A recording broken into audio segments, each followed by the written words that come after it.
Hi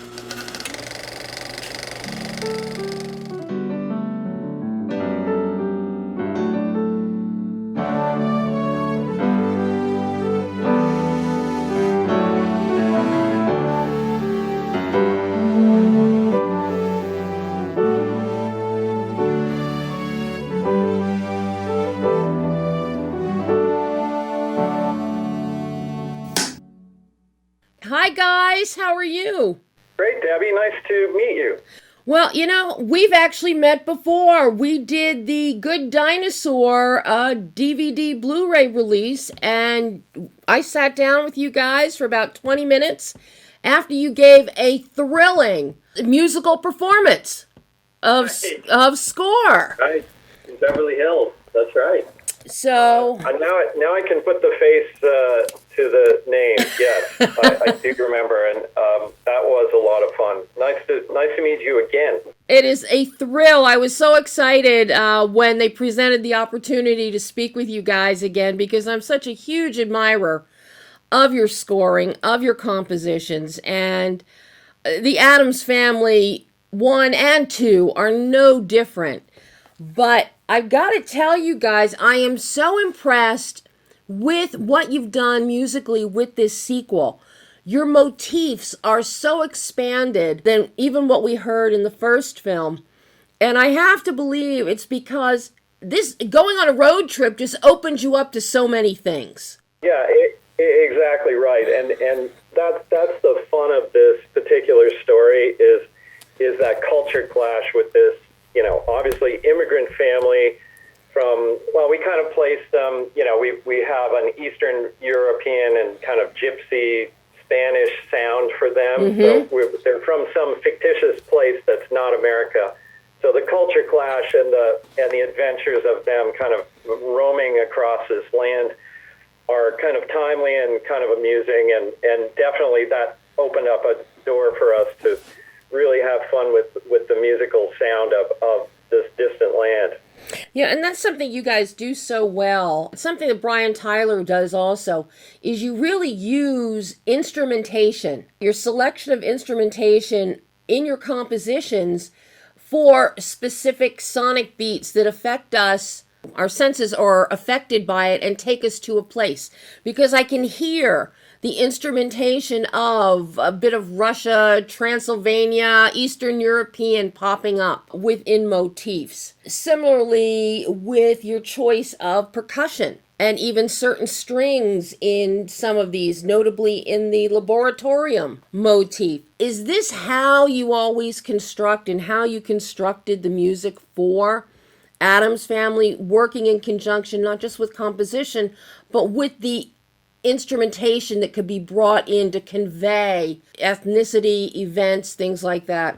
Well, we're always looking for a way to make the music as original and customized to the film as possible. And when we meet with filmmakers, we say, well, look, you wouldn't want your production designer or any other department to sort of reference any other world. You'd want something as utterly original as you can. So one of the ways we do that is to find those kind of instruments that are maybe a little off the beaten track in film music, and find a way to combine them with, if it's appropriate, a bigger cinematic sound and bring it in to the film. And, just try and give the film its very own world, sonically, in our case, musically, that doesn't, that is different from everything else.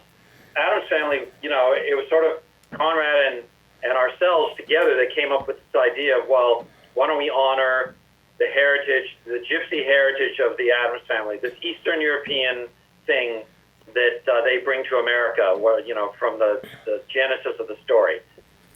And we talked to Conrad about that. He loved it, and that opened the door to really go after the gypsy thing, which made this score, our version of this, series different than the rest of them. And that's really one of the things we're always hoping to do, is be original, and instrument choices is a big part of it, as you've gleaned. And I think I'm hearing in certain parts, I'm hearing more cymbal here, even some tambourine, I think, in certain parts, if not a triangle or something musically in that area.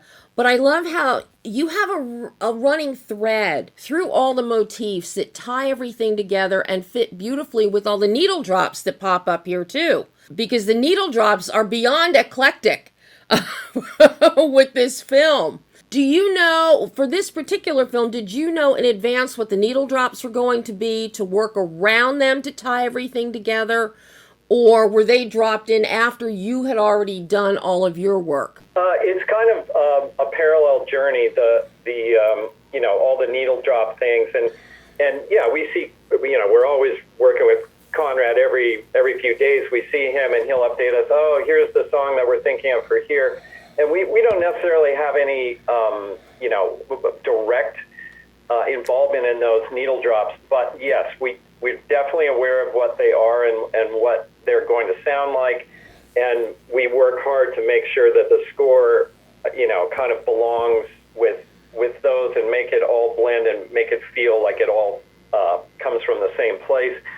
And as far as making the keys blend together and the instruments blend together, so it is something that we're definitely working with and aware of. Just like same as the Vic Mizzy, the classic theme of the Addams Family theme. That's also something that we work with and consciously place at these very special moments.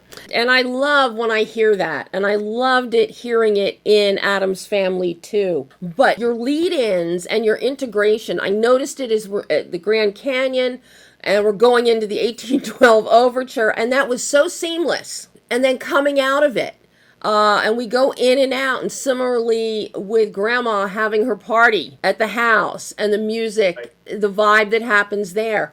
You really take us in, and you take us on this great adventure through this whole film, but you also capitalize and really celebrate the emotion and the familial connection. And I think one of the greatest examples of that is your Extra D in Addams piece.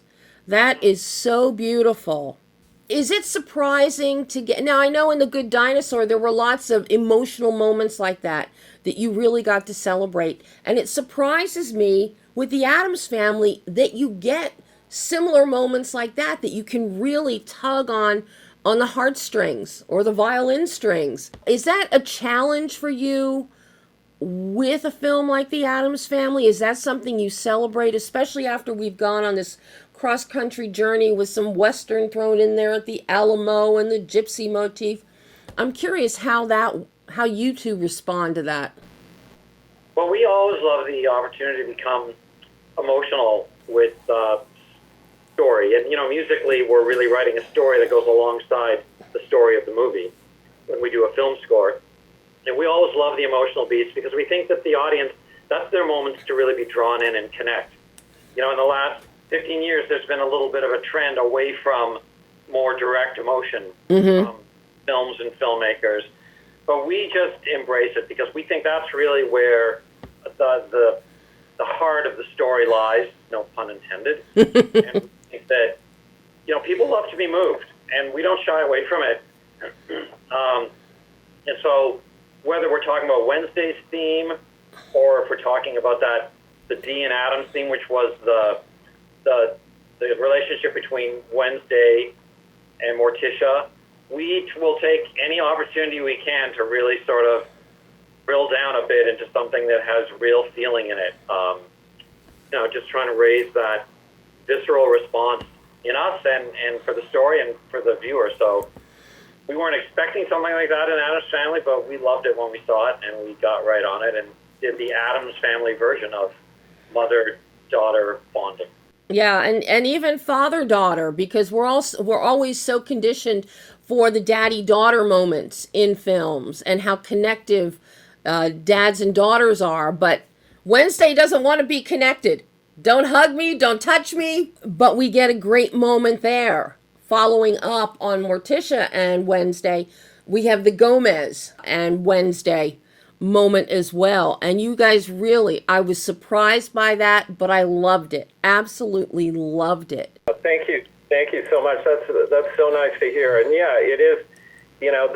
That is the kind of emotional part of the story is Wednesday's story, and she's a very favorite character and a very loved character, And yeah, there's some great scenes that we had a lot of fun with. That awkwardness, the father-daughter kind of awkwardness, and yet the love and affection that's there. Yeah, it's something that you definitely want to portray in the music. Well, what you also do with the music in this one is we've got Wednesday and Pugsley, who are both at that awkward age. Wednesday is at the don't come near me, don't touch me, don't hug me age for a girl. And Pugsley is like, he wants his first love and he's desperate. And you really capture that quote unquote teen angst as well with the various motifs that you have, especially when we see Pugsley or Wednesday in their different pursuits. Was that kind of fun with you to get to play with the teen angst idea within a family set? We love that you're sensing all the motifs, because that's really our bread and butter, and that's kind of at the foundation of what we're doing. And, you know, we hope everyone absorbs it. But, yeah, that's, you know, Wednesday had to be written in a way that was beautiful but dark, and had maybe room for a little bit of hope, but room for some gloom. And Pugsley, we had fun with that saxophone and, you know, his cheesy approach to the ladies at ball. So we're trying to write themes that sound like the characters are and how they could be if we need to develop them. Mm-hmm. Sounds like Pugsley and Ophelia in the dessert trough is hilarious, and the music reflects that. yes. Overall, how do the two of you collaborate on a film like The Addams Family 2? Do you sit there together? Does one of you go off and write something, send it to the other and say, hey, what do you think of this? What is your own collaborative technique for a film like this? Yeah, I mean, it's the way we always work together, and we've worked together for, you know, gosh, I'd rather not add up how many years, but, you know, 50 years or something. But we watch the film together, and then we discuss and say, okay, here are the themes that we need. We're going to need this theme and this theme and this theme, and here's the places where they're going to have to be. Here's the emotional makeup of what those themes need to have. And then Jeff will say, you know what, let me take a crack at this one. I'll go, okay, I'll write this one, and then we'll sketch out some themes, send them back and forth to each other. What do you think? Well, I love the first half. You know, what about this for the second half? Maybe improve this part. So it just goes back and forth. And then once we have the theme set, then we'll come up on a scene. We'll go, okay, there's got to be this theme, and then maybe move to this theme. And Jeff will write it and you know, send it to me. We'll go back and forth. I'll write one, and you know, by that point, we've forgotten like who wrote whose themes, and often, you know, the best version of a theme is the one that's, you know, written by the other guy.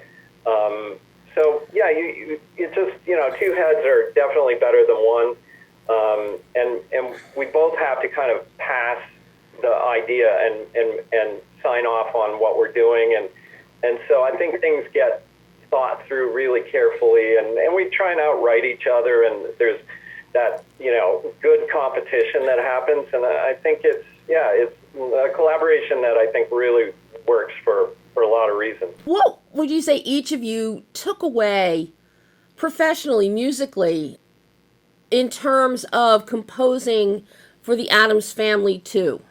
I think that it was kind of a confirmation of our working concept of film music, that you can mine all these different musical, you know, territories, geographically and stylistically, combine them with an orchestra for size, and still make them work with a world as unusual and known as the Addams Family. It was just for, you know, we had a great time with that gypsy music, and all standing around in a circle, clapping our hands and snapping our fingers and watching the accordion man do his thing. I mean, it was just sort of confirmation, like, oh yeah, we can find all these crazy instruments and sounds and modalities, and still make them work in a Hollywood film, quote unquote. So that we love doing it, and Addams Family is a lot of fun. We get to be tuneful and unusual in it, which is our, you know, two of our favorite things.